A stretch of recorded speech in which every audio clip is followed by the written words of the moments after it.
Olá a todos e sejam bem-vindos de volta. Se ainda tem alguém aí acompanhando a semana em ação, trata de acordar que ainda tem mais coisa para ver. Está no ar mais um episódio de História Revista.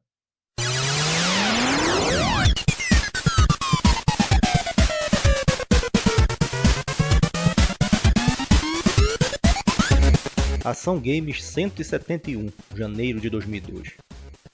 Já vimos o começo, o verdadeiro começo, o meio e agora vamos direto para o final, com a última edição da revista. E que jeito de acabar, edição 171. E podemos dizer que capricharam. Testaram o Xbox e ele surpreendeu. Uma lista de jogos ruins, Medal of Honor virou franquia com novos jogos e os detonados do Metal Gear Solid 2 e GTA 3. Nada mal para começar, ou melhor, acabar. Primeiramente, já vou deixar claro que não vou entrar no assunto do frango de novo e só mesmo agradecer por esses putos não terem colocado a seção de carta dos leitores dessa vez. Fizeram bem em deixar de fora o monte de besteira que o frango ia falar, o que não tinha mais graça e não ia ser novidade para ninguém. Ou dependendo do que cada um acha que é relevante para a revista, talvez teria sido melhor colocarem a seção de cartas em vez de fazer essa matéria do Harry Potter que teve os seus filmes e jogos anunciados por essa época. O que eu acho que é um problema aqui com essa matéria é que eles não tentaram nem esconder que foi para encher linguiça mesmo. Explicaram quem é Harry Potter, quem é a sua turma, a autora, o sucesso que ele faz no mundo todo, os brinquedos, onde tem para comprar esses brinquedos. Tem fotos bem grandes do filme que... Até aí tudo bem, mas cadê as fotos do jogo? Se esse é o assunto da revista. Não tem uma foto de um maldito jogo que seja. Mesmo que essa fosse a última edição, ainda é o assunto deles. E se é pra enterrar mesmo a revista de uma vez, que tal uma foto do Wanderlei Silva na época que ele ainda prestava pra alguma coisa? É cada uma, meu. Vamos sair do arquivo morto mesmo e começar com a primeira matéria, que realmente serviu pra alguma coisa. Chega o Xbox, videogame da Microsoft. Surpreendeu todo mundo, mas nem tanto assim. Só 2 páginas pra contar do que se trata. Só pode ser brincadeira mesmo.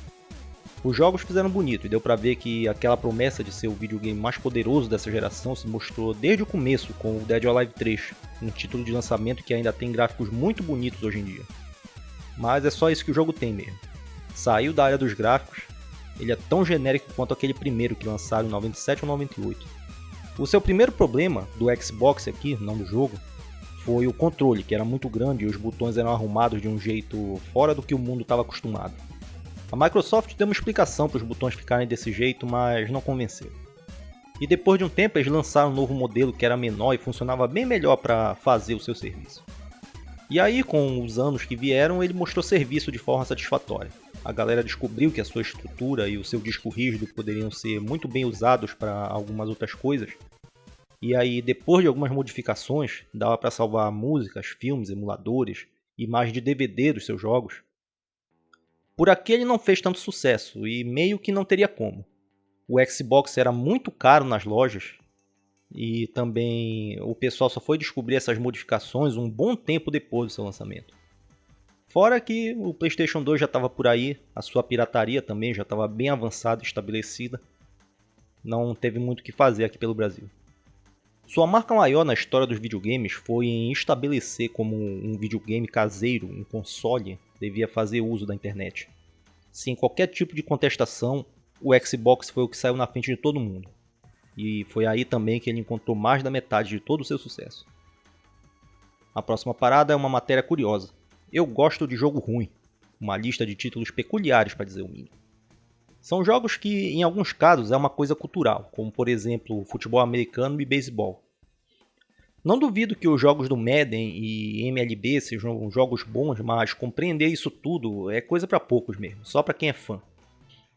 Futebol americano mesmo é uma coisa que é bem legal de assistir quando a partida tá boa, mas como os caras insistem em parar tudo a todo momento, sair para o intervalo comercial quando isso acontece, prefiro mesmo é ver rugby, que não tem muita conversa. Também podemos ver aqui nessas páginas alguns de luta livre que a coisa já complica também. Qualquer tipo de jogo, quando começa a complicar demais nos controles, meio que já está condenado. E os jogos desse tempo faziam exatamente isso. Sei que o WWF No Mercy fez muito sucesso, mas não consegui entender qual é a dele. Sendo que o que eu mais gostei mesmo foi o Attitude, que estava a um passo de ficar complicado. Os controles tinham um botão para cada uma dessas funções: soco, chute, defesa, agarrão, corrida, subir no corner, pegar a arma no chão, trocar o alvo e, por último, os 2 desvios laterais. O bom disso é que se tu quiser usar só o soco e o chute, também dava para jogar numa boa. Mas isso já não foi o caso dos jogos que vieram depois, que foram atrás de realismo. Começaram a deixar as lutas mais lentas, depois os controles pegaram todas essas funções que falei aqui e complicaram mais ainda. Por vários anos a coisa ficou assim, e infelizmente desse jeito eles ainda vendiam bastante para não se meterem a fazer nada diferente por muito tempo. Outra categoria que já achei injusto de entrar nessa lista é a dos puzzles. Nesse tempo eles eram a coisa mais casual que se encontrava por aí, mas como as coisas não funcionavam como hoje em dia, quando alguém se metia a fazer um puzzle, eles se davam ao trabalho de também criar alguma coisa extra. Pipe Dream, no seu tempo, foi um jogo muito bom, e ele até virou minigame lá no BioShock, mas antes era facilmente encontrado em celulares por aí. Lemmings foi um jogo muito bom também, que fez muito sucesso, mas foi relâmpago, apareceu e sumiu, aí ninguém mais viu nem ouviu falar. Tetris é um jogo que funciona muito bem com as suas variantes e no multiplayer, além, é claro, de ser um clássico. E o último é o Bust a Move de puzzle, que era viciante também, e todo mundo aqui tem algum parente que joga o seu clone no Facebook, pode falar aí. A matéria ainda acaba com uma lista de jogos que já eram ruins de ruindade mesmo e nenhuma novidade. É Superman 64, são jogos da Barbie que sabemos que existem, mas não sabemos quantos são. É nessa hora que vem a surpresa. E aí pergunto a vocês aí do outro lado, quais são os seus jogos ruins que vocês gostam? Escreva aí nos comentários depois. Enquanto vocês respondem, vamos para a próxima matéria a ser revista nessa revista do programa História Revista. Agora é sobre os jogos do Medal of Honor que vem por aí. Tecnicamente um preview, que quando chegar a hora do review não tem mais ação games para fazer. Que ironia. São 3 jogos que vêm por aí nos próximos meses. 2 deles conhecemos muito bem e já falamos em outra oportunidade. O primeiro é o Frontline, a estreia nos 128 bits, que tem a volta do capitão James Patterson. Ele já tinha sido o protagonista lá do primeiro do PlayStation 1. Impossível não falar da primeira fase, que é o dia D, onde tentamos sobreviver ao desembarque da galera, tipo aquela primeira cena do resgate do soldado Ryan. Coisa que não foi por acaso, lembrem que o criador da série foi o Steven Spielberg, ele dirigiu o soldado Ryan. E é um jogo difícil lá no seu tempo e também hoje em dia. Fui jogar a versão HD do PlayStation 3 e mesmo com os controles modernos, não tem toda aquela moleza de que o próximo objetivo está sempre marcado na tela. Nessa hora nós percebemos que também perdemos o jeito desse estilo de jogo. Na outra página tem a versão do PC, a Light Assault. Diferente do que muita gente pode pensar, não foi a mesma coisa que o dos consoles. Era um jogo bem melhor e mais sólido. Não havia a sensação de que é a mesma coisa, mas com fases diferentes. E esse é um ponto positivo, o jogo não tem mesmo nenhuma fase parecida. Até mesmo a parte do desembarque do dia D é diferente do que fizeram no videogame. E aqui nesse caso é uma missão mais longa, mais difícil, é mais agoniante, mais assustadora do que foi lá no outro. Vamos ver o terceiro jogo que botaram aqui, ele está na outra página. Fighter Commander, um simulador de voo não tão simulador assim. Ele foi mantido em segredo e com poucos detalhes revelados. Esse promete trazer todos os aviões da época e terá seu grande momento no ataque a Pearl Harbor. Ou teria, porque esse jogo acabou cancelado pouco tempo depois. O motivo do cancelamento disseram ser que o jogo de pilotagem seria muito fora da ideia da série, que já estava firmada como um FPS. Não sei como pode ser ruim expandir os horizontes desse jeito, mas pela época que isso aconteceu, acredito que tenha a ver com eles já terem começado a desenvolver o primeiro Battlefield, que se passava na Segunda Guerra, lembrem disso. Foi o 1942. E não por acaso esse jogo tinha combate a pé e também veículos aéreos e de todos os tipos para a galera brincar. Mesmo com esse cancelamento, os jogadores ainda estavam muito bem servidos de combate aéreo da Segunda Guerra. Nos PCs, a Microsoft lançou o Combat Flight Simulator 2 e 3, que foram jogos de simulação. E um tempo depois chegou para os videogames caseiros o Heroes of the Pacific, outro jogo que é animal também e que é altamente recomendado. E na próxima sessão nós temos mais previews. Primeiro com PlayStation 2. Need for Speed Hot Pursuit 2, a volta das perseguições policiais da série. E que, pra ser sincero, não lembro se cheguei a jogar ou não esse. Durante alguns anos, até chegar ao primeiro Underground, a série ficou muito genérica que mal dava pra diferenciar um jogo do outro. Aí esse daqui, eu realmente não sei se foi o que eu joguei na época. Aqui embaixo tem Máximo, Ghosts to Glory, ação que seguiu o caminho do Ghosts in Ghosts sem pegar o nome da série. Também foi da Capcom e também era muito legal. Lá do outro lado, Deus Ex The Conspiracy, adaptação do primeiro jogo, e Final Fantasy XI, o RPG online. No GameCube tem o remake do primeiro Resident Evil, que está chegando aí de novo, já na sua versão HD. E lá embaixo Soul Calibur 2, aquela versão que teve o Link como personagem exclusivo do sistema. E por último temos a seção do Xbox, que se tirar os jogos que são multiplataforma, é tudo coisa que nunca ouvi falar. Maximum Chase, Gunmetal, Jäger, esses nomes não me vêm à minha cabeça por nada. É até por isso que eu deixei o Soul Calibur passando até agora, é mais legal ver o Link nesse jogo. A próxima matéria já é mais legal, são os perfis de algumas figuras históricas do tema dos videogames. Ralph Baer, um dos inventores do videogame, que também inventou o truque de vidas infinitas. O cara tá com 92 anos e ainda tá trabalhando. O outro perfil é de Toshihiro Nishikado. Acho que é assim que fala. Ele é o criador do Space Invaders, que fala do processo de criação do jogo, de onde ele tirou a inspiração para criar um mega sucesso e dar de presente uma televisão para sua mãe. Tem uma história de que para jogar no Flipper por lá, o pessoal botava moeda de 25 centavos. E aí, como todo mundo estava parando para jogar Space Invaders, teve uma hora que as moedas estavam em falta. E o cara ganha dinheiro só para comprar uma televisão nova, é sacanagem com ele, né? Voltando ao assunto. Aproveitando o embalo, quero sugerir também que deem uma olhada nos scans da edição 166, que eles têm outra matéria parecida com essa, também da EGM, só que dessa vez são entrevistas com outras figuras, no caso designers de jogos clássicos. David Crane, que fez o Pitfall, Toru Iwatani, que fez o Pac-Man, o Alexei Pajitnov, que fez o Tetris, e o Akira Nishitani, que fez o Street Fighter 2. São textos bem legais sobre pessoas que são lendas vivas. Não perca mais tempo. Ou melhor, espera acabar esse episódio, depois tu vai lá. Na próxima página o assunto são os lançamentos do mês. Começando com o PlayStation 2, Shaun Palmer Pro Snowboarder. Faz parte da mesma série do Tony Hawk, mas agora abaixo de zero. Espere pela mesma história das manobras, pontuação, objetivos, trilha sonora e a habitual qualidade que o nome carregava nesse tempo. Lá embaixo, quase escondido, nós vamos ver Bomberman Online no Dreamcast. Como que ninguém pensou nisso antes? Bomberman Online. E chegou bem aos 128 bits. Só mudaram os gráficos mesmo, que agora são cel shading muito bem feito, e voltou o esquema clássico de destruir os inimigos e passar de fase. Fora o modo online, que é tudo que o Bomberman precisava. Pena que foi no final do tempo do Dreamcast, não deu para aproveitar muito bem isso. Lembro que nessa época tinha um Bomberman Online para PC também. Tinha também uns tutoriais aí para quebrar a proteção, porque ele só funcionava para quem estava no Japão, ele filtrava pelo IP. Só que logo depois que dava pro pessoal do mundo todo jogar, eles iam lá e atualizavam o jogo. Depois quebravam a proteção de novo e ficava nesse negócio. O problema é que toda vez que isso acontecia, a gente voltava a ser nível 0. Mas era um jogo bom assim mesmo. Do outro lado aqui, um momento histórico, o primeiro jogo da SEGA para o GameCube, Super Monkey Ball, trouxe seus puzzles viciantes. As versões do Dreamcast, Game Boy e do Wii também foram todas muito bem recebidas, parece que é um jogo bom. Depois, Tony Hawk 3 no PlayStation 2, de novo, e ele já veio com modo online também.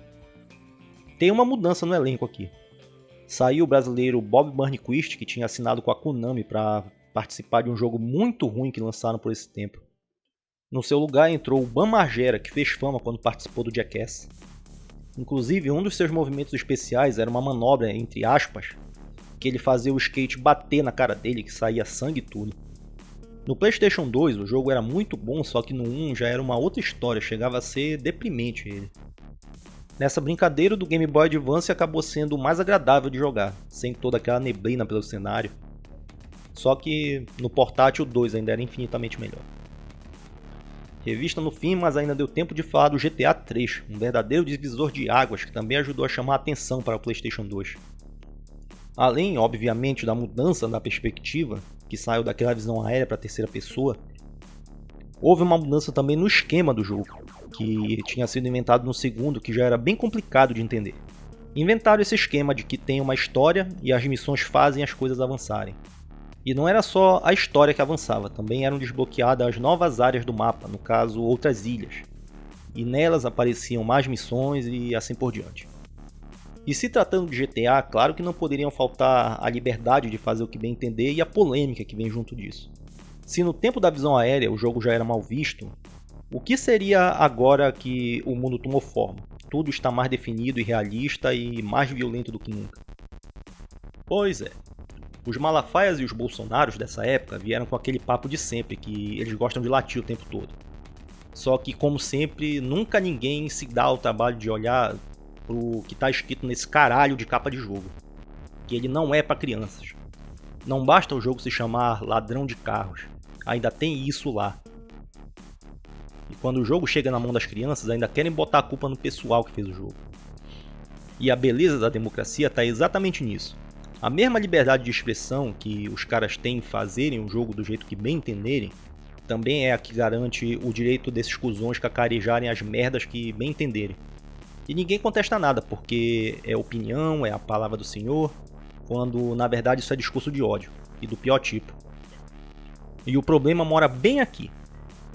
Do mesmo jeito que eles dizem que o jogo vai botar minhoca na cabeça das crianças e no futuro elas vão virar assassinas, nós já vimos que discurso de ódio faz a mesma coisa mais rápido e leva a diversos tipos de discriminação contra mulheres, negros, imigrantes, homossexuais, pobres, qualquer denominação que seja fora do dito normal.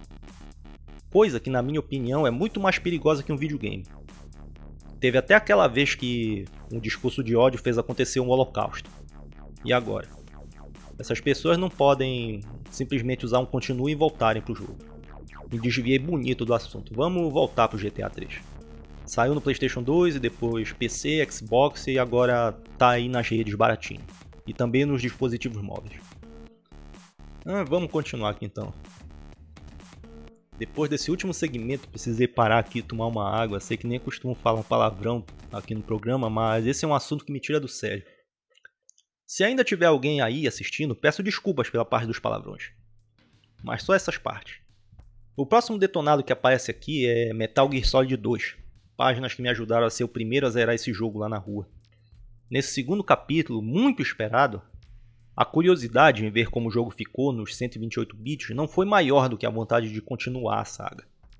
Uma versão demo foi lançada há um tempo antes e já tinha dado o tom do que nós podemos esperar.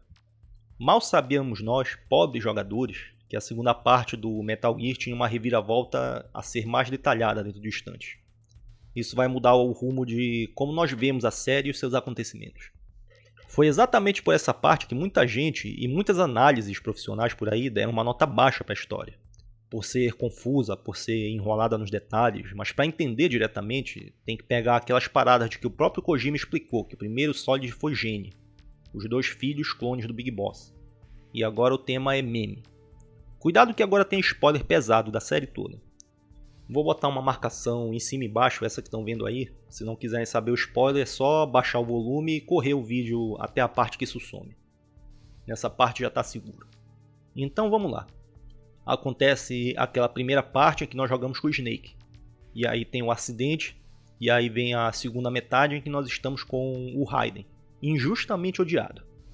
Só que nós só vamos saber disso depois. Sua jogabilidade é parecida, mas não completamente igual ao Snake. Isso porque ele passou pelo mesmo treinamento.